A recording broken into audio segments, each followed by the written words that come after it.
Hello मित्रों, जय श्री कृष्णा। आज हम आपके सामने लेके आया हूँ मेरी श्रद्धा और विश्वास। वीडियो अच्छा लगे तो वीडियो को लाइक करें, चैनल को सब्सक्राइब कर देना। मित्रों, सन 1947 में देश के बंटवारा के समय मैं बहुत छोटी थी, पर उस समय हुई मार काट की एक घटना मुझे आज भी याद है। तब मैं अपनी बुआ के पास अपने पूर्वजों के गांव जफरवाल दंता, जिला शेखुपुरा, पाकिस्तान में थी।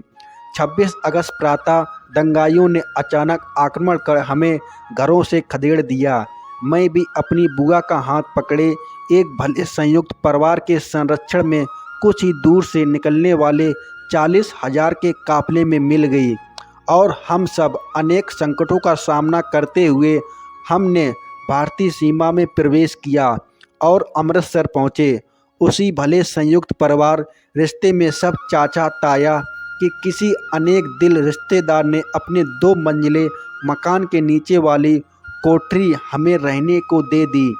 पुरुष वर्ग तो अपने काम के लिए वहां से चले गए, और हम सब अर्थात 3 औरतें और हम कुछ बच्चे उसी कोठरी में दोनों समय का खाना बनाकर रात को वहीं सो जाते थे।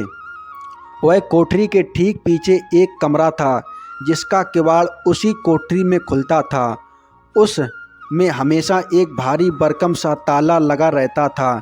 मैं अक्सर सोचती थी कि कितना अच्छा होता यदि यह कोठरी भी हमें मिल जाती, जिससे हम लोग कुछ दिन आराम से रह लेते।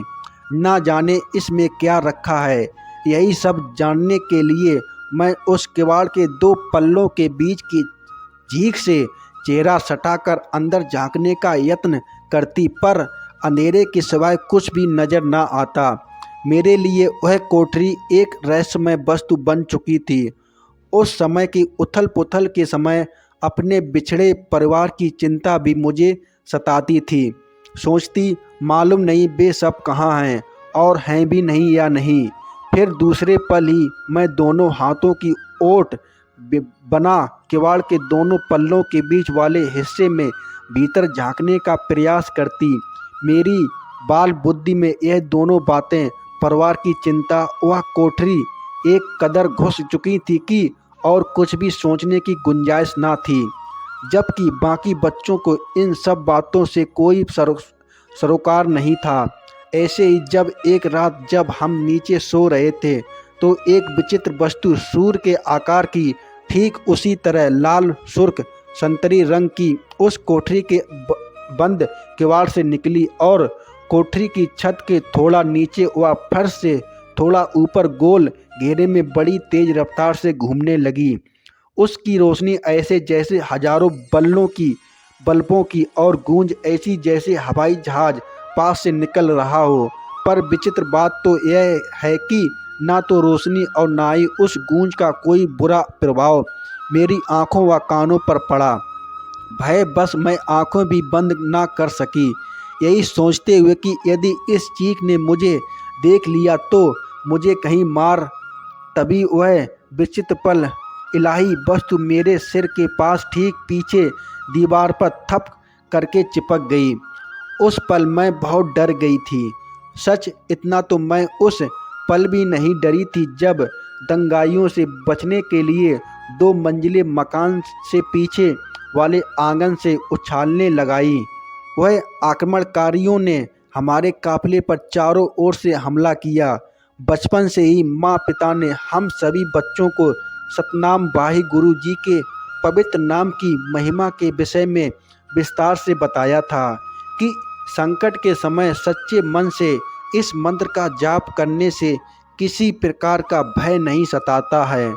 अतः मैं उसी पल सतनाम भाई गुरु जी के पवित्र नाम का अखंड जाप करने लगी, बड़ी श्रद्धा और विश्वास के साथ।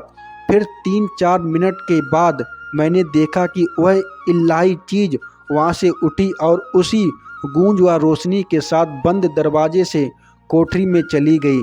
तत्पश्चात वही गुप्त अंधेरा भय बस। उस समय तो मैंने इस विषय पर किसी से कोई बात ना की, पर बरसों बाद किसी से पूछने पर मालूम हुआ कि वह तो कोई अच्छी नेक दिल रूह आत्मा थी, जिसने ठीक मेरे करीब आकर मुझे आशीर्वाद दिया था। तभी तो उस तूफानी दौर में भी मुझे मेरा बिछड़ा परिवार मिल गया, और वह भी सही सलामत। टिप्पणी: अच्छे लोग कभी किसी का बुरा नहीं चाहते। मृत्यु हो जाने पर भी उनकी आत्मा किसी न किसी रूप में परेशानी से घिरे लोगों की आशीर्वाद देते हैं। पर दूसरी ओर दुष्ट लोग ना तो जीते ही किसी को चैन से रहने भी नहीं देते हैं, और ना ही मरने के बाद ऐसी ही रूह कहलाती है। भूत प्रेत और सताती है किसी को भी जो अनजाने में अनेक करीब आ जाते हैं। मेरी यह रचना 70% सच्ची घटना के आधार पर है। पहले भी यही रचना मैंने 2 बार इधर भेजी, पर मालूम नहीं क्यों उड़ गई। मित्रों, अगर आपको इस वीडियो में कुछ सीखने को मिला हो तो प्लीज़ गाइज वीडियो को लाइक करें, चैनल को सब्सक्राइब कर देना मित्रों, और इस वीडियो को ज़्यादा से ज़्यादा शेयर करना अपने मित्रों के साथ। जय श्री कृष्ण।